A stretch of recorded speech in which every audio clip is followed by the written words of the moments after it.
నమస్కారం, win TV news కి స్వాగతం. హెడ్లైన్ చూద్దాం.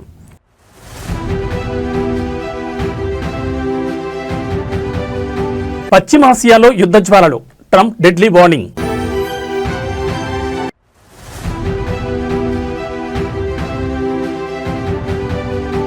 బాణాసంచా కేంద్రంలో పెను విషాదం, 20 మంది సజీవ దహనం.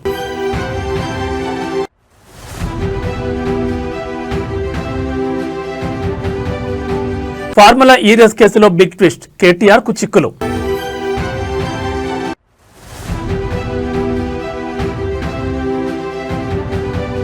భక్తులకు టీటీడీ అలర్ట్, చంద్రగ్రహణం వేళ శ్రీవారి ఆలయం మూసివేత. ఇక డీటెయిల్స్ చూస్తే, భద్రాచలం ఆలయ అభివృద్ధి కోసం ఆంధ్రప్రదేశ్లో విలీనమైన 5 గ్రామ పంచాయతీలను తిరిగి తెలంగాణకు అప్పగించాలని సిపిఐ జాతీయ control commission chairman K Narayana demand చేశారు. రాజమహేంద్రవరంలో మీడియా ప్రతినిధులతో మాట్లాడిన ఆయన ఈ విషయంలో ఏపీ ముఖ్యమంత్రి చంద్రబాబు నాయుడు మానవతా దృక్పథంతో ఆలోచించాలని కోరారు. భద్రాచలం సీతారామచంద్రస్వామి దేవాలయం ఎంతో ప్రసిద్ధి చెందినప్పటికీ ప్రస్తుతం అక్కడ కనీసం ఆయన ఆలయ చెత్తను వేయడానికి కూడా స్థలం లేని దుస్థితి ఉందని నారాయణ ఆవేదన వ్యక్తం చేశారు.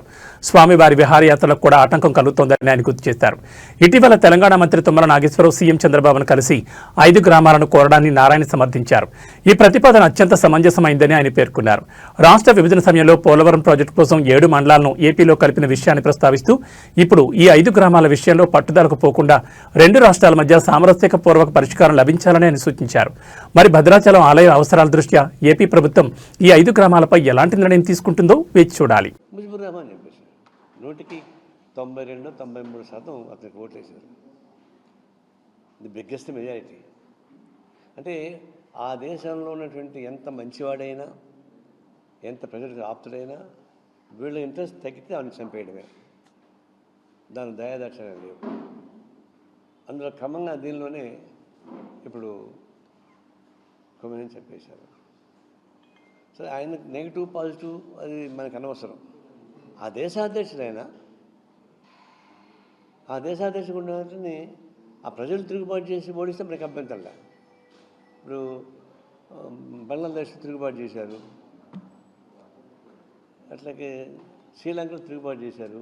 అది వాళ్ళ ఇష్టం. ప్రజలు తిరుగుబాటు చేసి గవర్నమెంట్ ఓడించుకోవచ్చు, గెలిపించుకోవచ్చు. మరి అమెరికన్ పాత్ర ఏంటి? నా మాట లేకపోతే నేను చంపేస్తాను చెప్పేసి అంటే చెప్పడం అంటే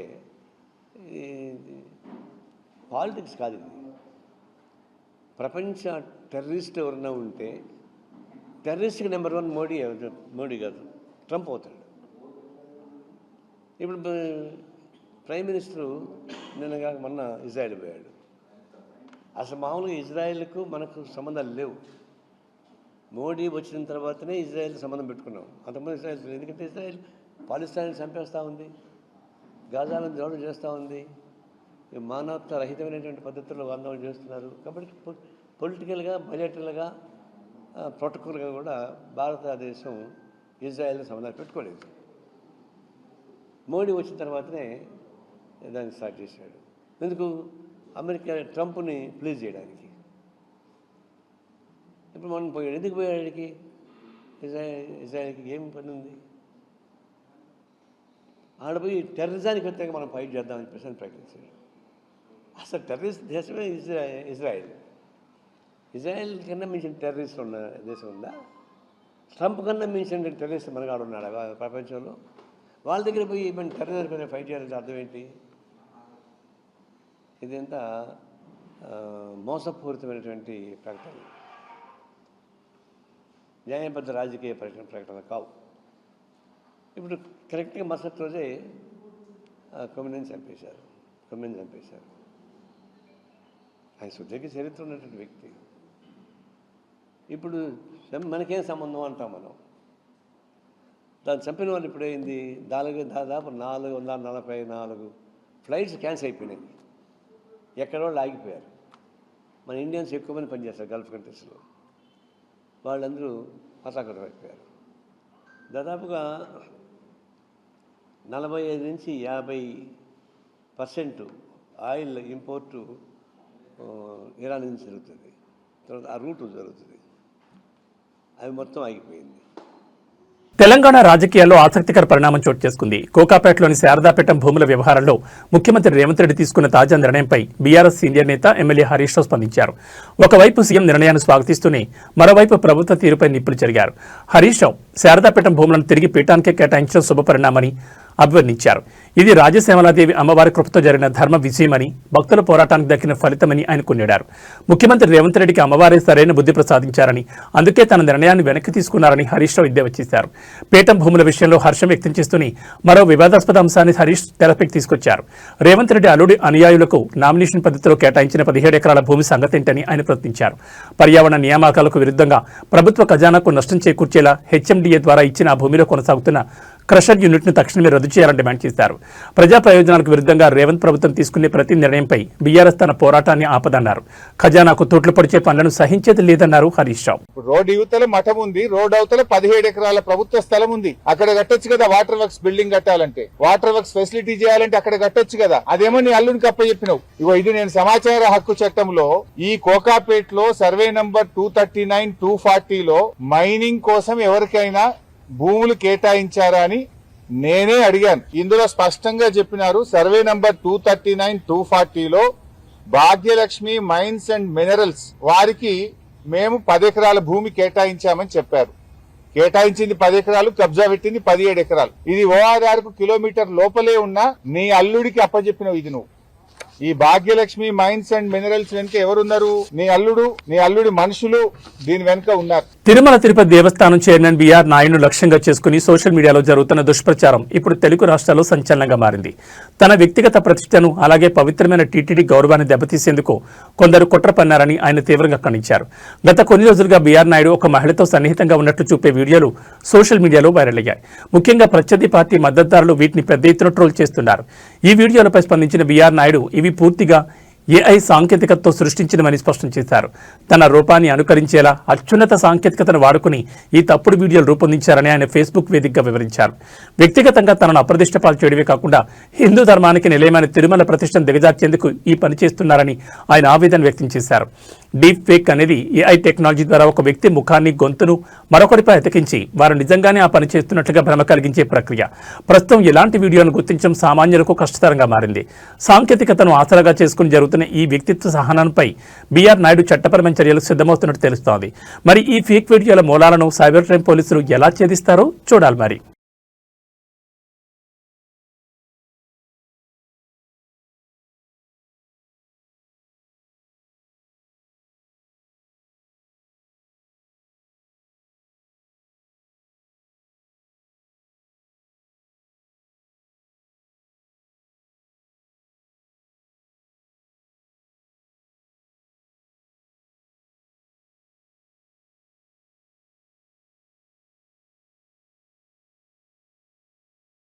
అంతర్జాతీయంగా నెలకొన్న యుద్ధ మేఘాలు ఇప్పుడు విమాన ప్రయాణికులను వణికిస్తున్నాయి. ఇరాన్, అమెరికా, ఇజ్రాయెల్ మధ్య తలెత్తిన భీకర దాడుల కారణంగా మిడిల్ ఈస్ట్ గగనతలం మూతపడింది. దీని ప్రభావం మన శంషాబాద్ అంతర్జాతీయ విమానాశ్రయంతో పాటు దేశవ్యాప్త విమాన సర్వీసులపై తీవ్రంగా పడింది. ఇరాన్ జరుపుతున్న భీకర దాడుల నేపథ్యంలో భద్రతా కారణాల దృష్ట్యా పలు మిడిల్ ఈస్ట్ దేశాలు తమ గగనతలాన్ని తాత్కాలికంగా మూసివేశాయి. దీంతో అంతర్జాతీయ విమానాల రాకపోకలకు తీవ్ర అంతరాయం ఏర్పడింది. హైదరాబాద్లోని రాజీవ్ గాంధీ అంతర్జాతీయ విమానాశ్రయం నుంచి Doha, Abu Dhabi, Jeddah, Saudi Arabia వంటి ప్రధాన నగరాలకు వెళ్లాల్సిన సర్వీసులు రద్దయ్యాయి. ఎయిర్ ఇండియా ఇప్పటికే తన విమానాలు నిలిపివేస్తున్నట్లు ప్రకటించింది. అంతర్జాతీయ గణాంకాల ప్రకారం శనివారం ఒక్కరోజే మిడిల్ ఈస్ట్ వ్యాప్తంగా సుమారు 966 విమానాలు రద్దు కాగా ఆదివారం కూడా మరో 800కు పైగా విమానాలు రద్దయ్యే అవకాశం ఉంది. భారత విమానయాన సంస్థలైన ఇండిగో, ఎయిర్ ఇండియా ఎక్స్ప్రెస్ సర్వీసులు ఎక్కువగా ప్రభావితమయ్యాయి. ఈ సంక్షోభ పరిస్థితుల దృష్ట్యా directorate general of civil aviation ప్రయాణికుల కోసం మార్గదర్శకాలను విడుదల చేసింది. ఎయిర్పోర్టుకు బయలుదేరే ముందే విమాన స్థితిని యాప్ లేదా వెబ్సైట్ ద్వారా చెక్ చేసుకోవాలని కోరింది. అత్యవసరమైతే తప్ప మిడిల్ ఈస్ట్ దేశాలకు ప్రయాణాలు వాయిదా వేసుకోవడం ఉత్తమని డీజీసీఏ స్పష్టం చేసింది. రద్దయిన విమానాలకు సంబంధించి రీఫండ్ లేదా ప్రత్యామ్నాయ మార్గాల కోసం సంబంధిత ఎయిర్లైన్స్ ను సంప్రదించాలని సూచించింది.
జగన్ నా పేరు జగన్మోహన్ రెడ్డి. నేను యూకే వెళ్ళాలి, లండన్ ఎయిర్పోర్ట్. అవును సార్, ఇండిగో. నాది హైదరాబాద్ టు ముంబై ఏమో 10కి హైదరాబాద్, రీచింగ్ ముంబై 11:35. ఫ్రమ్ ముంబై నా ఫ్లైట్ 2:20. అంటే అదే మీకు తెలుసు, మిడిల్ ఈస్ట్ లో ఆబ్వియస్లీ సేఫ్టీ రీజన్స్ వల్ల చాలా ఫ్లైట్స్ క్యాన్సిల్ అయ్యాయని చెప్తున్నారు. తప్పదు కదండి, మాకు ఇంకా ఆప్షన్స్ ఏం లేవు. వాళ్ళు ఆప్షన్స్ ఏమైనా ఉన్నాయా ఆల్టర్నేట్ ఫ్లైట్స్ అంటే మీరు కాల్ చేయండి. తెలంగాణ రాజకీయాల్లో మరో బాంబు పేలబోతోందా? ఫార్ములా ఈ కార్ రేస్ వ్యవహారంలో మాజీ మంత్రి కేటీఆర్ చుట్టూ ఉచ్చు బిగిస్తోందా? ఈ కేసులో నిందితుడిగా ఉన్న సీనియర్ ఐఏఎస్ అధికారి అరవింద్ కుమార్ సంచలన నిర్ణయం తీసుకున్నట్టు తెలుస్తోంది. ఈ పరిణామం బీఆర్ఎస్ వర్గాల్లో గుబులు రేపుతోంది. ఫార్ములా ఈ రేస్ కేసులో A2 నిందితుడిగా ఉన్న అరవింద్ కుమార్ తాజాగా అప్రూవర్గా మారేందుకు సిద్దమైనట్లు విశ్వసనీయ వర్గాల సమాచారం. తనపై విచారణ జటిలమవుతున్న నేపథ్యంలో ఏసీబీ అధికారులతో ఆయన సంప్రదింపులు జరుపుతున్నట్లు ప్రచారం జరుగుతోంది. మున్సిపల్ శాఖ ప్రిన్సిపల్ సెక్రటరీగా పనిచేసిన సమయంలో నిబంధనలకు విరుద్ధంగా కోట్లాది రూపాయల నిధుల మళ్లింపు జరిగిందని ఏసీబీ ఇప్పటికే గుర్తించింది. ఒకవేళ అరవింద్ కుమార్ అప్రూవర్గా మారి సాక్ష్యం చెబితే అప్పటి మంత్రి కేటీఆర్ మేడకు ఈ కేసు గట్టిగా చుట్టుకునే అవకాశం ఉంది. అరవింద్ కుమార్ ను ప్రాసిక్యూట్ చేసేందుకు కేంద్ర పర్సనల్ అండ్ ట్రైనింగ్ శాఖ ఇప్పటికే అనుమతించింది. అటు కేటీఆర్ ప్రాసిక్యూషన్ కు గవర్నర్ కూడా గ్రీన్ సిగ్నల్ ఇవ్వడంతో విచారణ వేగవంతమైంది. ఇటీవల జరిగిన ఐఏఎస్ బదిలీలో అరవింద్ కుమార్ కు ప్రభుత్వం ఎలాంటి పోస్టింగ్ ఇవ్వలేదు. ఛార్జిషీట్ దాఖలు చేసే లోపే ఆయన అప్రూవర్ గా మారి నిజాలు వెల్లడిస్తారని ఉత్కంఠ నెలకొంది. అరవింద్ కుమార్ నోరు విప్పితే ఫార్ములా ఈ రేస్ వెనుక ఉన్న అతలు కుట్టు బయటపడుతుందా? కేటీఆర్ మేడకు ఈ చిక్కులు ఎలా చుట్టుకుంటాయి అనేది ఇప్పుడు రాష్ట్ర రాజకీయాల్లో హాట్ టాపిక్ అయింది.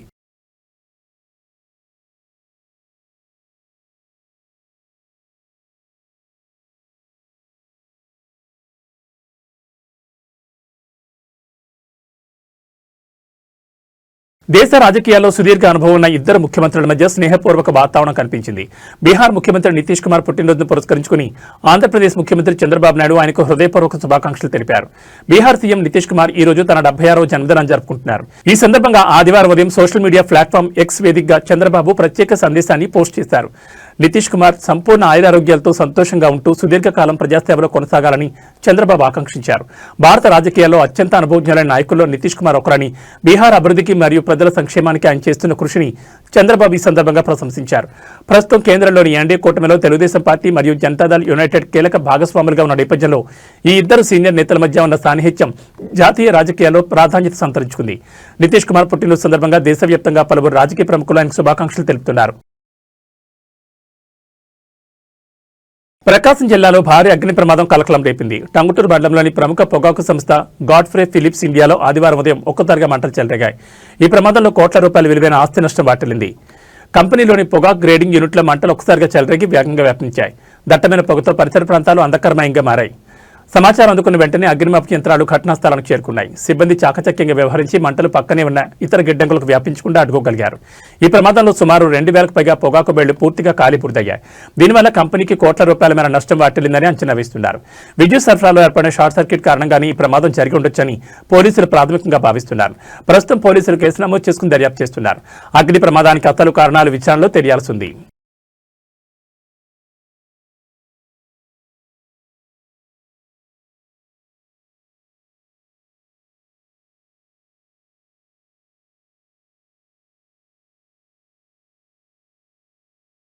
ఆంధ్రప్రదేశ్లో పెను విషాదం చోటు చేసుకుంది. కాకినాడ జిల్లా సామర్లకోట మండలం వేట్లపాలెంలో బాణసంచా తయారీ కేంద్రంలో జరిగిన భారీ పేలుళ్లో 20 మంది కార్మికులు అక్కడికక్కడే సజీవ దహనమయ్యారు. మరో 10 మందికి పైగా తీవ్ర గాయాలతో ఆసుపత్రిలో మృత్యుతో పోరాడుతున్నారు.